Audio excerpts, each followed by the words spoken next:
Oke teman-teman Independent Training, kembali lagi di channel Independent Training, dan kali ini kita akan melanjutkan sesi yang sebelumnya chapter 15. Kemudian sekarang kita masuk ke dalam chapter 16, akuntansi keuangan menengah 2, yaitu kita akan berbicara dua hal, dilutif securities dan earning per share. Tapi untuk konten kali ini kita coba split menjadi dua, yaitu kita akan coba membahas terkait tentang dilutif earning securities terlebih dahulu. Karena memang kontennya dilutif earning securities ini cukup tebal, khawatirnya nanti mungkin tidak bisa memahami secara maksimal apabila kita kombinasikan dengan earning per share. Wow. Karena earning per share nanti akan dibagi jadi dua juga, ada basic EPS dan ada dilutif EPS. Oke. Untuk yang pertama ini, teman-teman, konten kita kali ini kita akan membahas dilutif securities. Iya. Dilutif securities adalah kita tidak lagi berbicara saham seperti biasa. Karena dilutif securities sudah mengkombinasikan saham lebih atraktif. Nah, lebih atraktifnya adalah saham nanti kita akan breakdown menjadi tiga. Kita punya convertible debt, ya. Fitur utamanya debt yang ternyata bisa di-convert into shares, bisa di-convert menjadi saham. Yang kedua, kita punya dari dilutif securities adalah convertible preference shares. Fitur utamanya adalah preference shares yang bisa di-converted into lembar saham biasa. Yang terakhir adalah share warrant. Share warrant nanti case-nya adalah dia bagaimana debt yang bisa menempel fitur di-convert menjadi saham biasa. Itu adalah tiga turunan ya, ataupun tiga breakdown dari dilutif securities yang akan kita bahas. Lebih detail kita akan coba masuk ke dalam chapter. Stay terus di channel Independent Training. Baik teman-teman, seperti yang sudah disampaikan sebelumnya, kita akan membahas chapter 16 dengan dua topik utama, yaitu dilutif securities dan earning per share. Akan tetapi kita akan bagi dua karena kontennya cukup tebal. Yang pertama adalah kita membahas dilutif securities terlebih dahulu. Kemudian nanti kita buat next konten keduanya adalah earning per share. Kenapa ini dipisah? Karena memang dilutif securities memiliki fitur dari saham yang cukup banyak sekali, sehingga dikhawatirkan bahwa nanti akan mengalami kesulitan untuk level pemahamannya. Sekarang kita membahas dulu dilutif securities. Jadi sebetulnya apa yang dimaksud dengan dilutif securities? Nah, dilutif securities sebetulnya nanti akan ada di dua titik ini. Dilutif securities sebetulnya adalah semacam fitur dari saham yang membuat saham itu menjadi lebih menarik. Karena kalau kita menjual saham saja itu tidak menjadi hal yang cukup biasa. Nah, sekarang kita tambahkan fitur yang namanya dilutif. Nah, memang dilutif ini menimbulkan efek bahwa akan ada potensi penambahan saham biasa di kemudian hari. Kok bisa seperti itu? Nah, nanti kita bahas bagaimanakah potensi ada penambahan saham biasa di kemudian hari. Itu sebabnya namanya menjadi dilusi. Nah, itu yang menyebabkan dilutif securities memiliki pemahaman yang memang harus kita coba fokus supaya tidak tercampur dengan earning per share. Itu sebabnya kenapa kita pisah menjadi dua. Seperti apa sih wujud dari dilutif securities? Dikatakan dilutif securities karena yang pertama, bentuknya adalah dia tidak hanya terdiri dari equity saja. Kalau teman-teman membahas sekuritas, maka teman-teman akan membahas misalkan, oh iya saya terbiasa bermain saham saja. Tapi ternyata untuk membuat lebih menarik, saham itu bisa dikombinasikan dengan hutang. Jadi kalau kita pahami sebetulnya bagaimana sih cara memiliki perusahaan, teman-teman bisa memiliki dua metode. Yang pertama adalah teman-teman, misalkan Pak saya tertarik dengan perusahaan PT ABCD.Tbk. Teman-teman bisa masuk ke dalam perusahaannya dengan sisi equity, atau teman-teman mau memberikan pinjaman. Jadi kalau dengan pinjaman, mau tidak mau, kita ikut menjadi bagian internal perusahaan tapi tidak memiliki hak suara. Itu kalau teman-teman memberikan pinjaman. Misalkan teman-teman memberikan pinjaman untuk perusahaan temannya yang mau membuat usaha. Ya, kalau teman-teman duduk sebagai pemegang saham, maka teman-teman bisa masuk ke dalam ranah keputusan. Tapi kalau teman-teman hanya bilang, pinjam dong uangnya untuk saya bikin usaha, ya teman-teman hanya berkontribusi sejauh dengan nilai dari pinjamannya tanpa bisa masuk ke dalam ranah keputusan. Nah, itu perbedaan dari debt dan equity. Kita akan masuk kembali teman-teman ke dalam bentuknya yang pertama. Apa sih sebetulnya dilutif securities? Yang pertama ada yang namanya convertible debt. Ya, jadi ini kita sudah mulai masuk ke dalam sekuritas jenisnya. Yang pertama adalah convertible debt. Apa sih convertible debt? Convertible debt adalah semacam convertible bond yang bisa ditukar, kemudian ditukar menjadi sekuritas tertentu pada waktu tertentu. Nah, sebetulnya convertible debt ini adalah sekuritas yang bisa ditukar menjadi saham. Jadi sebetulnya kalau teman-teman convertible debt, ingat fitur utamanya bukan equity. Fitur utamanya, saya ulang kembali lagi, bukan equity. Fitur utamanya adalah dia jualan bond, dia jualan hutang. Tapi dia bilang, ke teman-teman beli dong surat hutang saya, tapi nanti di waktu tertentu teman-teman bisa menukar menjadi kepemilikan saham. Wah, lebih menarik kan tentunya. Karena apa? Kalau debt saja, teman-teman tidak memiliki fitur untuk masuk ke dalam ranah keputusan karena minjemin uang. Tapi di titik tertentu pada saat bicara convertible debt, dia ternyata bisa memiliki fitur nanti bisa ditukar menjadi saham with the privilege of exchanging, menukar it-nya kata ganti debt menjadi saham. Nah, ini adalah opsi ataupun fitur tambahan supaya kalau kita jualan barang lebih menarik. Kalau kamu jualan hutang saja, ya minjemin uang, kemudian tidak punya potensi untuk menjadi pemilik saham. Tapi kalau convertible debt, kamu jualan hutang, kemudian nanti punya potensi di kemudian hari menjadi shares, menjadi pemilik saham. Mari kita coba lihat metodenya. Karena satu surat memiliki dua fitur, fiturnya ada dua, yaitu adalah debt dan share. Kembali lagi saya ulang kalau ada pertanyaan. Convertible debt fiturnya apa? Fiturnya ada dua, ada hutang dan ada shares-nya. Nah, metodenya adalah with and without method. Dengan dan tanpa method. With-nya itu adalah karena dia punya dua fitur, hutang dan saham. Without-nya nanti kita pisahkan. Mana yang dengan hutang, mana yang tanpa hutang. Untuk lebih realnya, coba kita lihat bagaimanakah step dari with and without method. First, yang pertama, Anda menentukan determine the total fair value of the convertible debt with both. Dengan keduanya, liability and equity component. So, kalau ada satu surat terdiri dari convertible debt, maka kita tentukan fair value dari nilai wajar dari liability dan equity-nya. Paham sampai sini? With-nya itu karena dia dengan liability dan equity. Kedua, pada saat sudah ditentukan fair value dari liability dan equity-nya, kita tentukan determine the liability component. Ya, kita sudah mulai masuk kepada without method. Bagaimana sih kalau dia dipisah? Without. Pertama, setelah kita tentukan fair value baik liability dan equity, kita tentukan yang kedua determine the liability component dengan menghitung net present value. Jangan lupa menghitung present value pakai tabel. Kalau saya tidak salah ada di bab 6. Of all contractual future cash flow discounted at the market rate of interest. Ya, nah ini harus pakai tabel. Ya, tabel present value tentunya. Ya, nah ini sudah mulai masuk ke without. Ya, sisanya finally subtract, kurangi the liability component estimated in the second step from the value of convertible debt. So, kalau teman-teman sudah menghitung liability komponennya berapa, tentunya lebih kecil dong.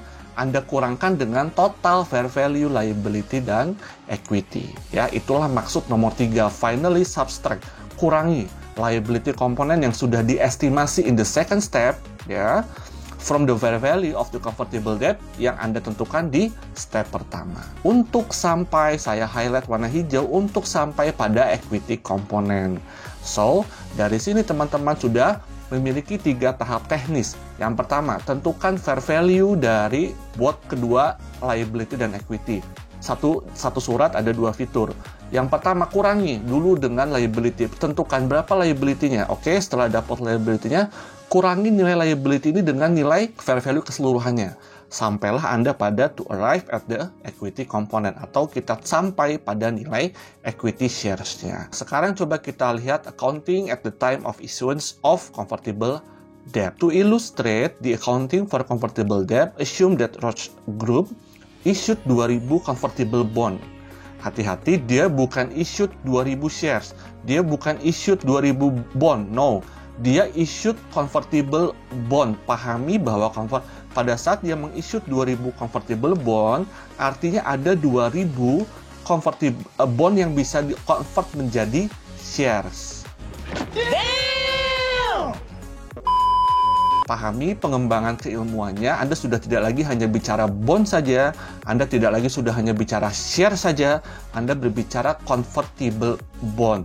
So, pahami bahwa pada saat meng-issue convertible bond akan ada potensi bond ini berubah menjadi shares. Oh, hell no! The bond have a 4-year term, jangka maturity-nya 4 tahun, with a stated rate interest 6%, with a face value-nya 1.000. Kemudian the total proceeds received from issuance of the bond adalah 2 juta euro. 1.000 dikali dengan 2.000. Interest is payable annually at the December 31st. Each bond is, saya sudah highlight warna hijau. Each bond is convertible into 250 ordinary shares. Each bond. Dalam satu bond, fiturnya dapat dikonvert menjadi 250. Ya, pelan-pelan dipahaminya. Satu bond dapat dikonvert menjadi 250. Dia punya 2.000 loh. Sebelum sampai ke sana, kalau satu bond, ya, satu surat convertible bond bisa ditukar dengan 250. Kalau dua surat bond berapa? 2 dikali dengan 250, 500. Ya, jadi padanannya satu surat convertible bond sama dengan bisa ditukar dengan 250 lembar saham biasa. 2 convertible bond bisa ditukar dengan 500 lembar saham biasa. 3 convertible bond bisa ditukar menjadi 750 saham biasa. 2000 convertible bond bisa ditukar menjadi 2000 dikali dengan 250 lembar saham. Itulah potensi penambahan lembar saham di kemudian hari akibat seseorang menukarkan convertible bondnya menjadi shares. Dari sini paham bahwa itulah yang tadi saya maksudkan di awal, di kemudian hari ada potensi penukaran convertible bond menjadi ordinary shares. Oh, begini ceritanya, yang namanya sekuritasnya adalah convertible bond. Coba kita lihat metode with and without methodnya. Bagaimana sih? Sekarang kita lihat present value of principal-nya 2 juta. Tadi karena 1.000 dikali dengan 2.000 dikali dengan 0,70843. Saya tidak membahas ini karena ini seharusnya sudah selesai di tabel bab 6. Ya, tabel present value single sum ini seharusnya. Ya, karena prinsipal, teman-teman perhatikan, pelajari lagi tabelnya di intermediate accounting 1. Ada present value yang single sum, untuk prinsipal ada present value yang OA, ordinary annuity, untuk pembayaran interest. Sebetulnya ada lagi 2, present value annuity due untuk pembayaran interest. N-nya 4 karena maturity-nya 4, interestnya 9. Ya, 9 dari mana? The market rate of interest 9%, sama dengan 1,4. Present value of interest payment-nya jangan lupa 120 karena dikali 6% dengan 2 juta. Ya, dikali dengan ini tabel interest payment-nya sama dengan 388.766. Ini adalah present value of liability-nya 1,805626. Teman-teman mengerjakan langkah yang mana? Menghitung nomor 2. Second, determine the liability component. So, kita sudah sampai kepada perhitungan yang kedua 1805626. Fair value of convertible, kita masuk ke langkah ketiga. Dia bilang kurangi nilai liability komponennya dari fair value of convertible debt. Total fair value-nya berapa? 2 juta. 1.000 dikali dengan 2.000. Dikurangi dengan 1805626, turun ke bawah. Anda sampai kepada tahap ketiga. This is the value of the equity shares. Ini adalah bagian yang sudah di-subtract, nomor 3. Finally, subtract the liability component. Anda sampai kepada, oh ini nilai equity-nya, ini adalah nilai bond-nya. So, ini adalah with-nya 2 juta. This is the consist of bond and then equity at the same time. Kemudian Anda masuk kepada metode without-nya. Without-nya adalah Anda memisahkan antara liability dan equity. Penjualannya cash, di debit pasti karena kita menerima. Kemudian bond payable issued di kredit 1805 dan share premium conversion equity-nya 194374. Anda pindahkan dari sini ke bawah. Itu adalah pencatatan dari convertible bond dengan metode with and without method. Sekarang kita masuk kepada pada saat sudah convertible bond di-issued. Nah, waktu berjalan. Ingat kita punya 4 tahun maturity-nya. Apa saja sih yang bisa terjadi selama 4 tahun? Apa saja yang bisa terjadi selama 4 tahun? Ya, bisa dibeli kembali pada saat maturity, berarti pada saat tahun keempat. Bisa di-convert at maturity. Loh Pak, di-convert apa nih maksudnya? Di-convert from bond into shares pada saat maturity 4 tahun. Bisa jadi selama perjalanan 4 tahun di-convert sebelum maturity. Sebelum 4 tahun ternyata mau ditukar dari bond menjadi shares. Atau dibeli kembali dari issuernya sebelum maturity. Dibeli kembali convertible bondnya sebelum jatuh tempo. Jadi 4 ini adalah yang menggambarkan kondisi apa yang bisa terjadi sebelum ataupun setelah 4 tahun berjalan. 4 tahun berjalan. Kita lihat yang pertama, repurchase at maturity. Artinya Anda membeli kembali pada saat sudah jatuh tempo. Bond payable-nya 2 juta Anda tarik kembali, cash-nya Anda keluar untuk membeli yang 2 juta tadi. Yang kedua, kondisinya adalah conversion of bond at maturity. Artinya, in the end of the 4th year, in the end of the tahun keempat, dia memilih to be converted. Dia memilih untuk ternyata meng-issue sahamnya dari bondnya. Akibatnya, di debit Anda tarik semua bondnya, sebagai gantinya Anda keluarkan semua di kredit adalah bagian equity ataupun sahamnya. Share capital ordinary 500.000, karena ini kalau saya tidak salah adalah nilainya 1 untuk 500. Sebentar kita cek, 250, kemudian 2000 bond tadi, 2000 convertible bond dikali dengan 250 ya, karena satu convertible bond memiliki fitur bisa dikali dengan 250 dikalikan dengan parnya 1 ya, menghasilkan 500. Saya samakan warnanya hijau. Sisanya itu adalah bagian dari premium share-nya. Ini 194374 bagian conversion equity-nya ya. Mana conversion equity 194374, kemudian bond payable-nya di 2 juta. Kemudian Anda tambahkan sisanya masuk ke share premium ordinary. Ini case yang kedua kalau dia conversion of bond at maturity. Ya, kita masih punya 2 kondisi lagi. Nah, yang ketiga adalah conversion of bond before maturity. Ya, memang ini menambah complicated dari soalnya. Bagaimana kalau sebelum tahun keempat dia ternyata sudah mau mengconvert. Nah, misalkan case-nya ini adalah assuming that Roche convert its bond into ordinary shares pada tanggal 31 Desember 2020 yang seharusnya berakhir di tahun keempatnya adalah tahun 2022. Kemudian kita lihat pencatatannya, teman-teman membuat dulu tabel amortisasinya namanya ya, dari 1805, ini cashback-nya 120, 6% dikali dengan 2 juta. Kemudian interest expense-nya 162506, diskon amortisasinya 42506 menghasilkan 1848132. Kemudian kita hitung menghasilkan kalau dia mau di-execute di tahun 2020 ternyata carry amount-nya 1894464. Kemudian kita lihat bagaimana penjualannya kalau dia memutuskan di tahun 2020 untuk di-convert saja deh convertible bond-nya menjadi shares. Sama konteksnya adalah ininya harus dihilangkan dulu bond payable-nya, tapi nilainya belum utuh 2 juta ya, karena belum maturity, hanya 1894464. Share capital ordinary-nya 500 karena 2000 dikali dengan 250 dikali dengan 1. Share premium ordinary-nya selisihnya ya, sisanya masuk ke share premium ordinary. Ini adalah kondisi yang ketiga pada saat conversion of bond before maturity. Membuat tabel amortisasi sudah ada di chapter sebelumnya. Yang terakhir itu adalah kondisinya adalah repurchase, membeli kembali before maturity. So, companies memutuskan decide to repurchase the convertible debt before maturity.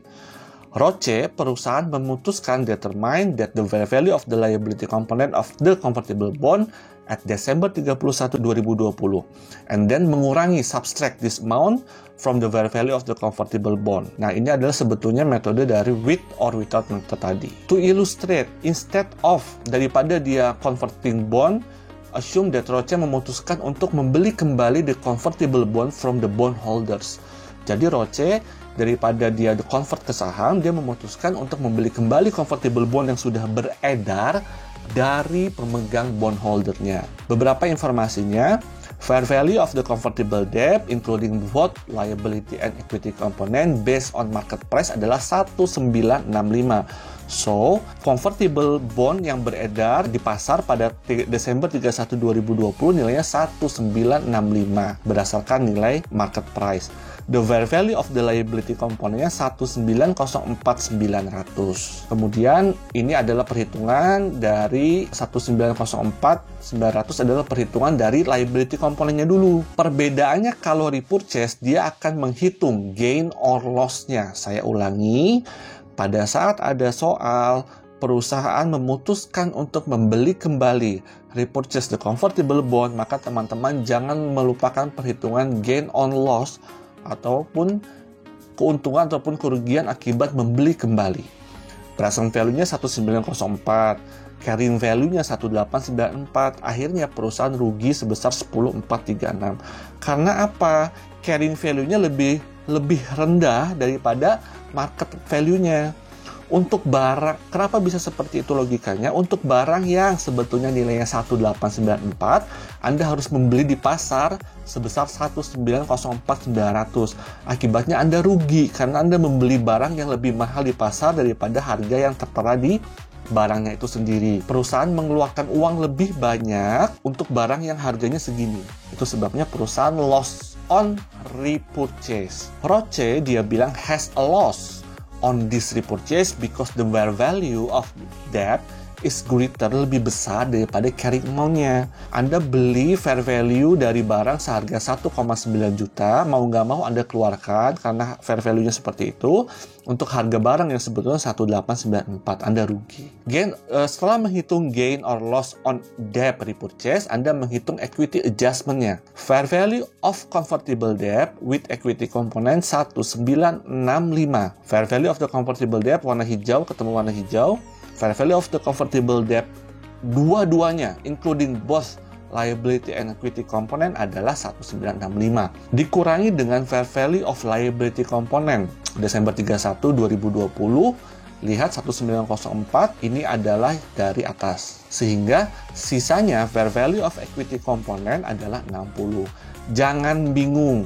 Yang warna biru adalah part of equity-nya, yang warna hijau adalah part of liability-nya. Jadi karena memang ini memiliki dua fitur. Kemudian kita lihat jurnalnya. Roche makes the following compound journal entry to record. Cash-nya mau tidak mau keluar dong 1965 karena dia membeli convertible debt yang ada di pasar with equity for sure karena dia membeli convertible debt. Ini punya dua fitur.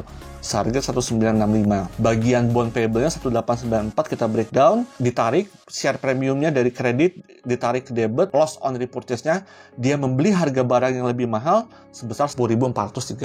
Ini adalah pencatatan untuk repurchase before maturity. Selesai sampai di sana untuk convertible bond. Kita rekap dulu, ada pencatatan di awal. Ya, seperti ini penghitungan with or without methodnya. Yang kedua, dikombinasi dengan 4 kondisi. Repurchase at maturity, dibeli kembali pada saat jatuh tempo, di-convert pada saat jatuh tempo, jangan bingung di-convert ke jadi apa? From debt into shares. Conversion before maturity, di-convert dari debt ke share sebelum jatuh tempo. Dan dibeli kembali sebelum jatuh tempo. Ini adalah kombinasi 4 kondisi dari convertible bond. Sekarang kita masuk ke dalam dilutif yang kedua. Bagaimana jadinya kalau ternyata preference shares, sudah kita bahas di chapter berikutnya, memiliki opsi bagi pemegangnya untuk mengconvert, merubah preference shares into a fixed number of ordinary shares. Oke, ini punya dua fitur teman-teman dalam satu surat. Kalau yang tadi dua fiturnya adalah dalam satu surat terdiri dari debt and equity, sekarang satu surat terdiri dari dua fitur. Preference shares yang bisa ditukar menjadi ordinary shares. Perbedaannya ini adalah masih sama-sama equity. Jadi kalau perbedaannya dengan convertible bond, kalau ada pertanyaan apa perbedaan convertible bond dan convertible preference shares? Kalau convertible bond, dia memiliki dua fitur yang berbeda, yaitu adalah bond can be exchanged into shares. Nah, kalau convertible preference shares, dia memiliki dua fitur, tapi berada di dalam equity yang sama. Karena apa? Ini hanya berpindah dari preference shares menjadi ordinary shares. Coba kita lihat. To illustrate, assume that Morse AG mengissued 1000 convertible preference shares. Berarti dalam 1000 preference shares ini, teman-teman pastikan diingat bahwa dia memiliki fitur dapat diubah menjadi lembar saham biasa that have a par value €1 per share. The shares were issued at a price of 200 per share.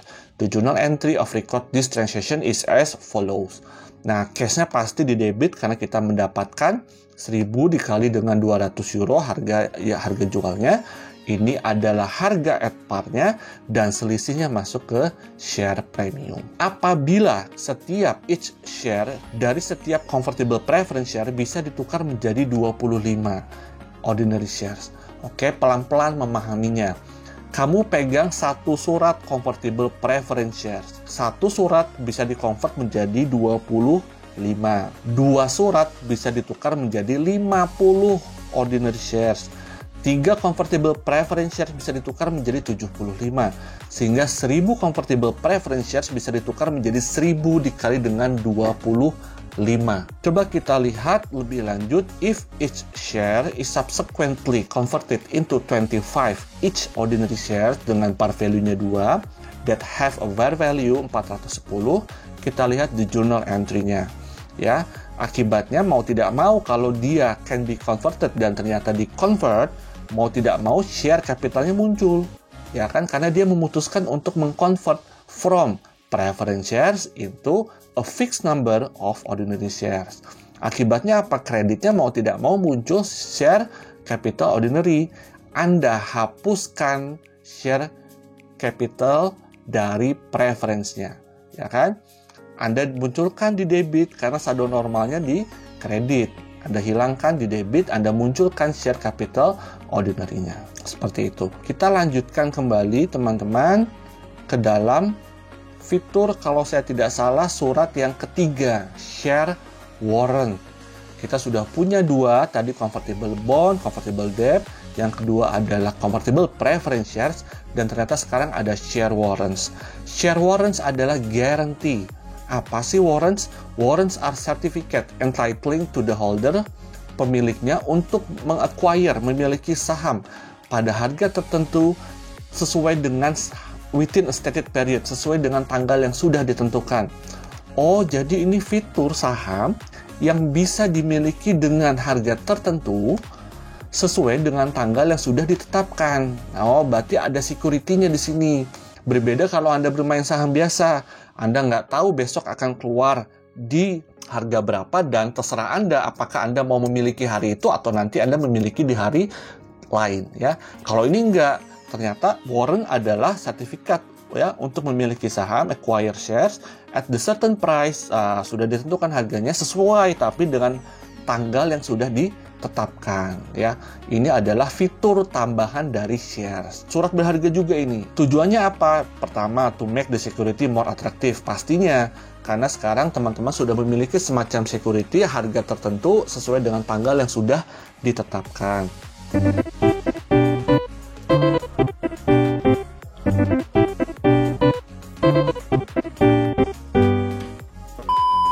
Kemudian menjadi hak untuk preemptive right to purchase ordinary shares.